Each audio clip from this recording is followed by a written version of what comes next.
All right, what's going on? It's Coach Sean here. A few of you asked for a little bit of the science behind sort of this athletic development idea and why we're doing what we're doing and the science behind it. So, this is going to be a little advanced, but there's no test, no quiz, nothing like that. It's just so you can understand. Um, so, follow along as you will. If you have any questions, feel free to email me. You can shoot it over. I'd love to answer anything you got. So, before we get into some of the more advanced ideas and why we program certain things, it's important we go over the basics. So, this is a little bit of the physics, so you guys who are in physics or sort of understand that stuff, we're going to start with these first. So, we have force, work, and power. These are going to be the main, fundamentals at the very base of exercise that we use to program to understand the sport and what we need to train. So first we got force. For those who know, force is mass times acceleration, or F equals ma. Think of force as the amount of effort or energy put in order to move a weight off the ground. This is all going to be in relation to exercise. So let's just keep with the idea of exercise, and it's going to be a little bit easier that way. It's also how much force is being carried by an object. We're not going to do anything about that. So essentially, if an object weighs 100 kilograms, with an acceleration of 3 meters per second, this is the force. So you can also think of how much energy you have to put in to lift a deadlift or a bench press or a squat. There's a force you have to put in, and it's measured by how much the bar weighs and how fast you're moving.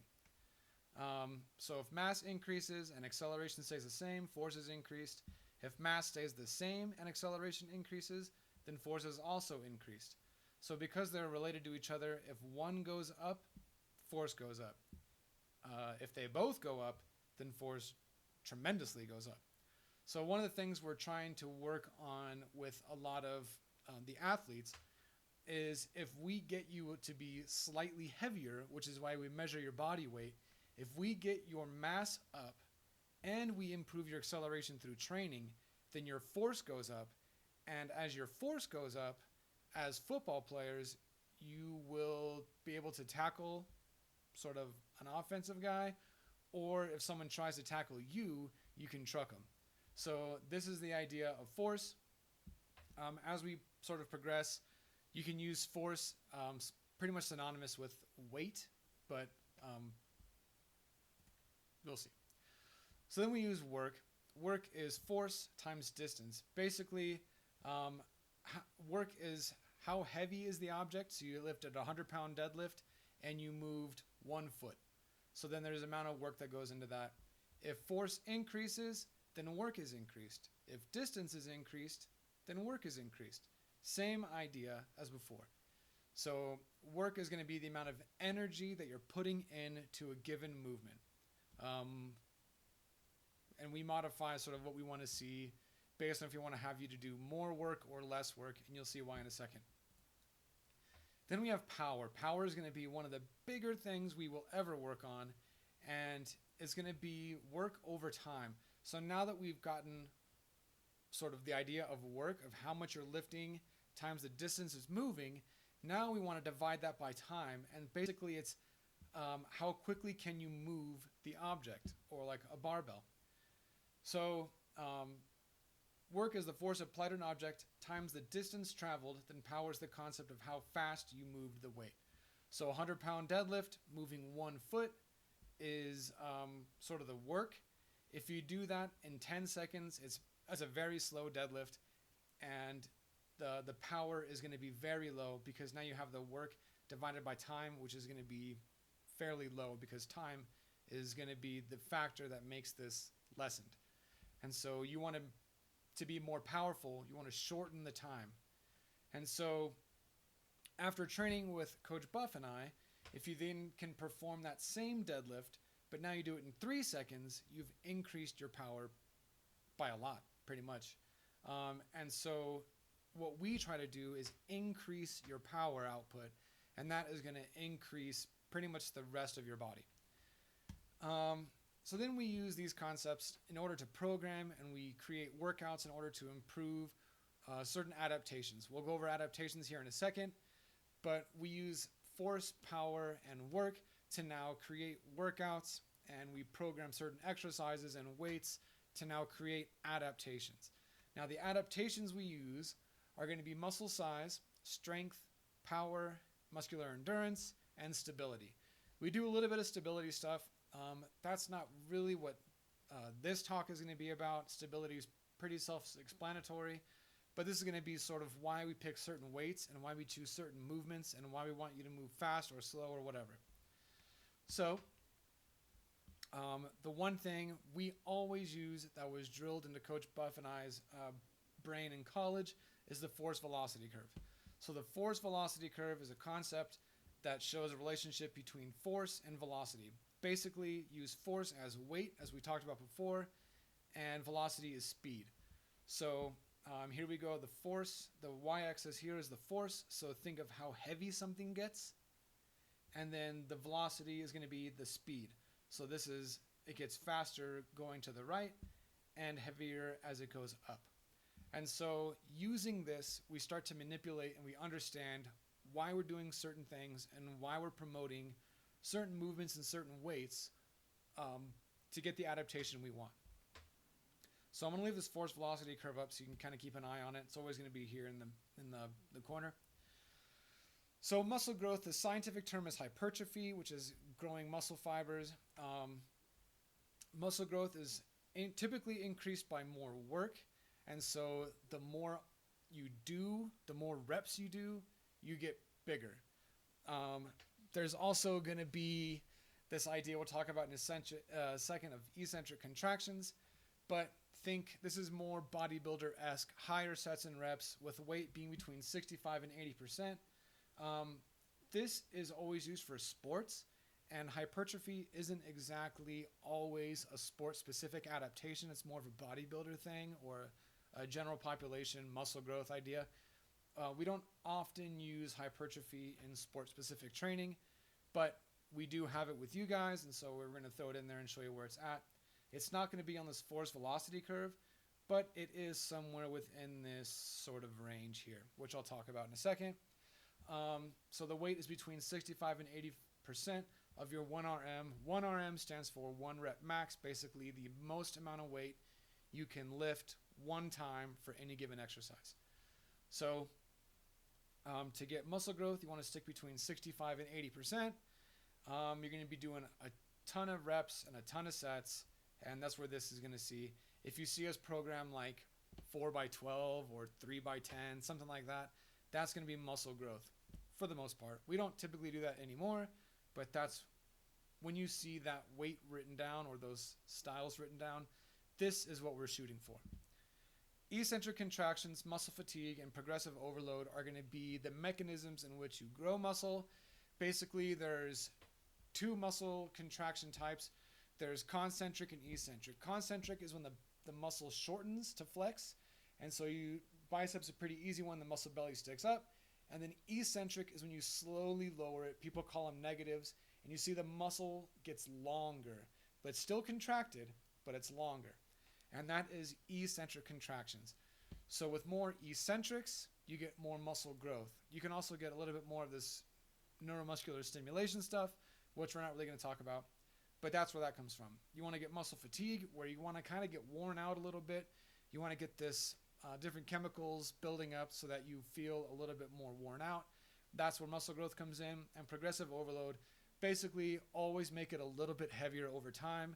And as long as you keep within the rep range and the percentages, then you'll get muscle growth. Again, we're not doing it a lot here, but we do have a little bit, and so I thought I'd show it anyway. Muscle strength, we do use this quite often, and muscle growth is increased and influenced by more force with a slower velocity. So it's much fewer sets and reps, but it's 85% or more of your 1RM and your max. And so it's really, really heavy. So that's why over here it's up in this higher position of maximum strength, 90 to 100% 1RM.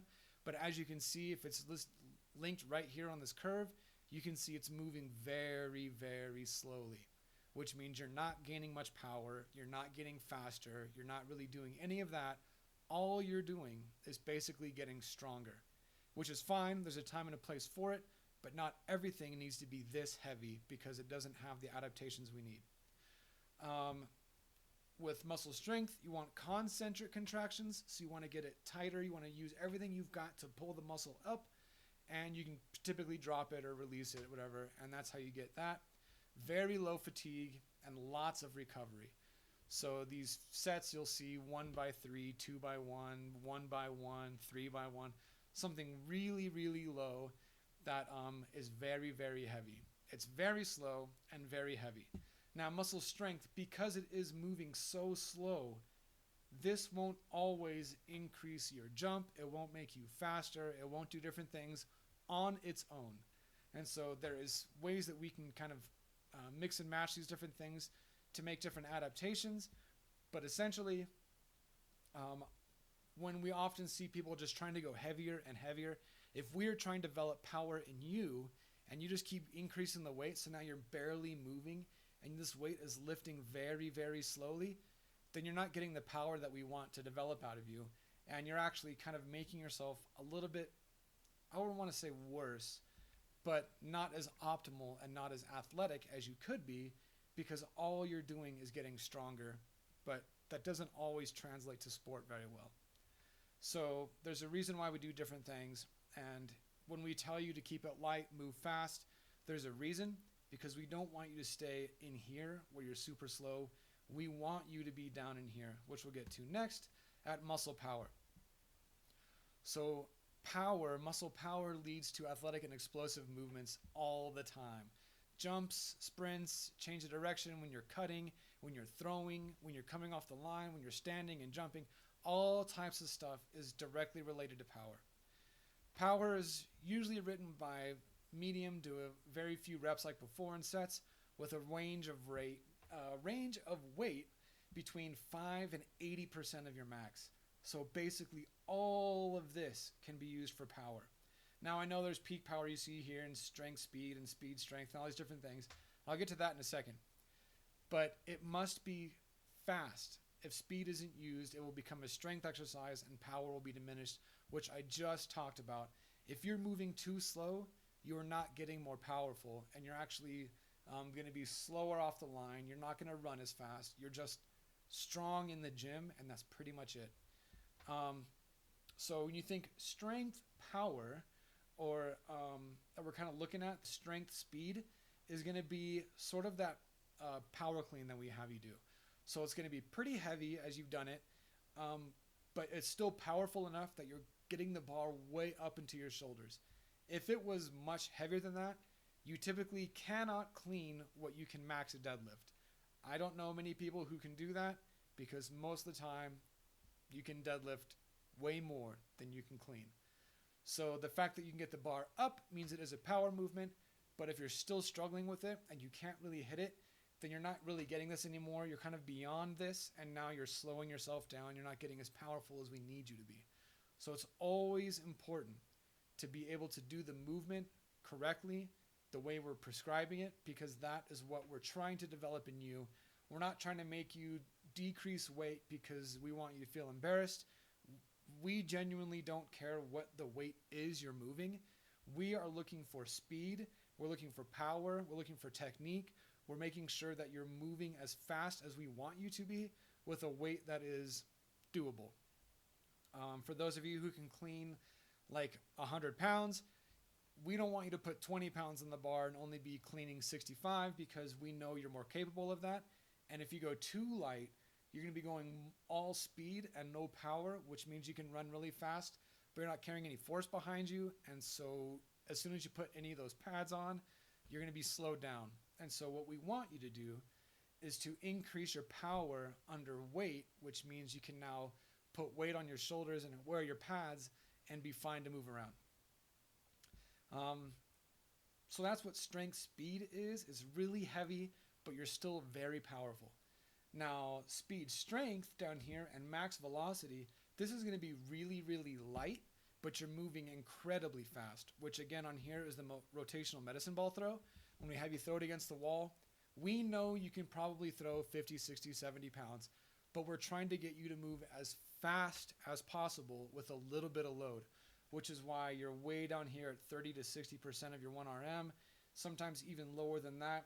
Maximum velocity is even less than that, which is very, very light. But this, there's scientific terms for it, but essentially we want you to rotate and throw as fast as possible. And if the ball gets too heavy, you start to slow yourself down because you can't throw that heavy of a ball. And now the musculature that we're trying to develop in you is being lessened. And so it's much more important that you sort of follow the directions and listen to your body, and to know if you can move the same speed with a heavier weight, then grab it. If you're going to be slowing down, then you need to decrease the weight so you keep up that really fast movement. And so this is basically what we use all the time with every exercise, every workout, and every set and every rep. Everything we ever do is going to be based on this chart. And so if you're trying to figure out sort of what you're trying to work on that day, look at the percentages that we have in your app. And if you see 65, 75%, then you know you're probably working some power stuff. If you see 80, 85%, 90%, you're probably in the strength power stuff. And if you see 100% and like really, really heavy, then clearly you're doing maximum strength. You'll see that with deadlifts. We don't really do power deadlifts. It's not really a thing that we do. That would be a clean. So when you see 90 to 100% of like squat, bench, deadlift, it is going to be a strength movement. Now the squat is a fun one because you can do all of the different adaptations in the squat. And so when we tell you to move fast through the squat, when you get to the bottom, we want you to stand up as fast as you can. This is what we're working right in here. Now when we say just put as much as you can and try to stand up, we're working this. We know it's going to take a long time. We're not building power, we're building strength.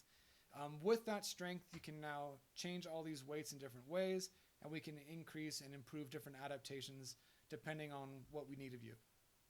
And so this is sort of what we do all the time. Look at the percentages and you'll know what we're trying to aim for. Or you can always just ask. You can ask us all the time, what are we shooting for? What's the goal? Are we trying to get stronger, more powerful? We're trying to just be super explosive. When something down here is going to be like a box jump, where you're now using your own body weight with no extra weight, we want you to jump as high as you can. Like that vertical jump, bounding, stuff like that. That is going to be right in here, and that's what we need you to do. So here is, he's a baseball player I worked with before. And you can see just in a month, we started doing all power movements with his legs. And this is his vertical jump. He gained 3 inches in his vertical jump in a month, which is pretty good. He already had a really high vert, so that was not bad. And then his broad jump increased 5 inches in that same month. And so working power does translate to athletic improvement.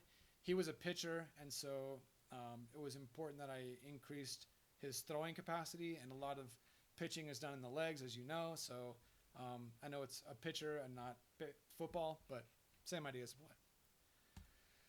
So muscular endurance, we don't really typically do this, but this is what you should see when we see you do up downs. It's typically fast, but it's slow in that you can do repetitive movements over and over and over and over again. Typically really, really light, lots of reps and lots of sets.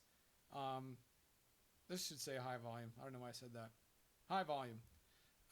Running, jumping jacks, push-ups, pull-ups, bodyweight squats, up downs, stuff like that. That's all going to be muscular endurance. We want you to be able to have repetitive actions and consistent abilities over and over and over again. We want the quarterback to be able to throw the same football more than one time. That's well. Same thing with receivers, running backs, anybody. You need to be able to do the movement again and again and again and again. And so muscular endurance helps with that. We don't really train it, but it's there. So there are different adaptations we strive to develop in athletes, ranging from muscular endurance, stability, strength, power, and all that. Our programming for these are all specifically designed to induce these adaptations. We don't do it to punish you. We don't do it to embarrass you. We're not doing it to make you feel dumb. Nothing like that. We don't care what it is you're lifting as long as you're moving the way we want you to, because whether you have a high amount of weight or a low amount of weight, you will improve if you follow the plan. And so that is exactly what we're trying to do. And so please listen to the reps that we're giving you, listen to our cues, because we're trying to develop some adaptation in you. And if you do your own thing, you won't gain these adaptations and you won't be very good on the field. So if you have any questions, feel free to ask Coach Buff or I, or you can email me at coachjohnstrong@gmail.com. I'll be happy to answer any questions you have, and I'll get back to you as fast as I can. All right. Thanks for watching. Talk to you later.